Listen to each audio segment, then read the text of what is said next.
Welcome to Eye on Parenting. Today's topic, co-parenting, or as it's sometimes referred to, shared parenting. It's a common occurrence in today's world where divorced or separated parents agree to raise their children together even though they live in two different locations. But how do you avoid conflict in such a complicated arrangement? Dr. Jeffrey Gardere, family psychologist and host of VH1's Dad Camp, is here with some advice to reduce tension and give the children the love and support they need. Yeah, that's what it's all about, right? Absolutely. Those kids. It's all about those kids, and co-parenting seems more and more prevalent. How prevalent is it today? Well, we're looking at a 50% divorce rate, right? And from that 50%, a significant amount of people have kids. So it's something that we have to deal with. It's not like we can just say, okay, we're dealing with one another as, former husband and wife, and to hell with the kids. Right. This is really about putting the kids first. And there aren't any guidelines. You know, it seems like you're really flying blind. What are some of the major challenges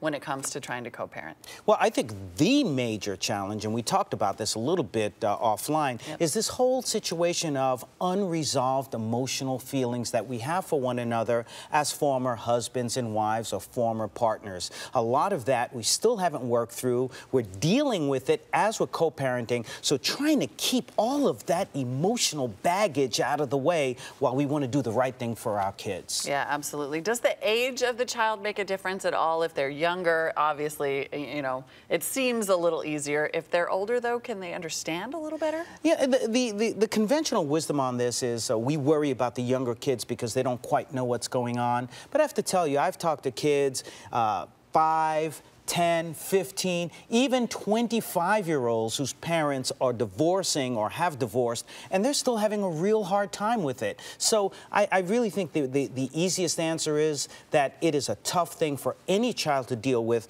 when you have spent your life, whether 3, 2, 25 or what have you, where your world is about seeing your parents together. Right. Well, and it seems like one of the hard things to explain to children is why your parents may not love each other anymore. What is the best way to kind of explain the situation to children? Well, I think what you need to do is let them know that, yep, maybe parents do still love one another, but they can't get along or they're not in love anymore. And I think the easiest thing you can do is to just let your kids know that we're not getting along. We're not getting along as mom and dad, as husband and wife, but we can make it as mom and dad, and we'll always be there for you as mom and dad. Right. We love you no matter where you are. Exactly. So you've come up with some tips on how former couples can sort of co-parent a little better. Let's go through some of these basic rules. First up, you say don't argue in front of the kids.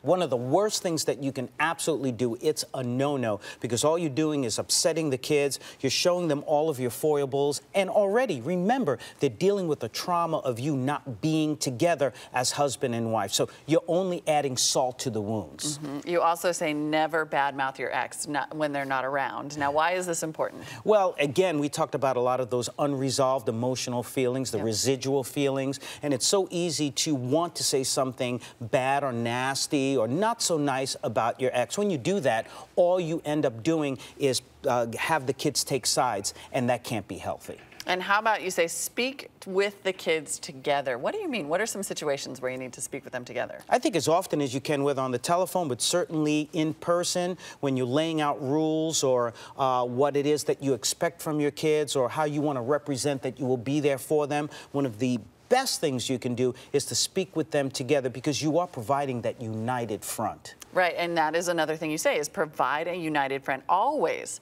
present a united front. What about when you have those and that's really tough, because you may not agree with how your partner wants to co-parent, but you better talk about it in advance and come up and be on the same page. Be a team on this, because again, it helps the kids not only psychologically deal with the divorce, but you're also much more consistent in the rules and boundaries that you set for the kids, and you're letting them know that you really do love them, because you have enough love left for one another to work together, even though you can't be husband and wife anymore. Right. It seems like the most important really thing is be an adult for your children's sake. Be an adult for your children, and always put your kids first before your own needs, and you'll always win for your kids, and your kids will be winners too. That is the lesson. Dr.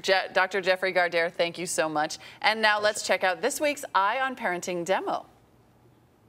Hi, I'm Tsuboi. Whether you are a single parent, married, or co-parenting, you need a good way to stay organized and keep track of your child's schedule and upcoming events. Here's one great tool for staying on top of things, the Outlook Social Connector from our sponsor, Microsoft Office 2010. The Outlook Social Connector, or OSC, gives you a complete communication history when you search your emails. You can keep track of conversations about school or other activities. So if you can't remember when the school told you grades were arriving, a quick look shows you when you were emailed about it, and one click opens the entire conversation. Plus, you can share calendars with Outlook Social Connector, so both parents can see upcoming events like parent-teacher conferences and talent shows. You can even share calendars with grandparents or playgroups. And you can stay on top of activities involving your child by downloading and seeing their real-time activity in social networks. Outlook Social Connector, all that you need to share your child's busy everyday activities and keep your sanity. I'm Tsuboi for Eye on Parenting.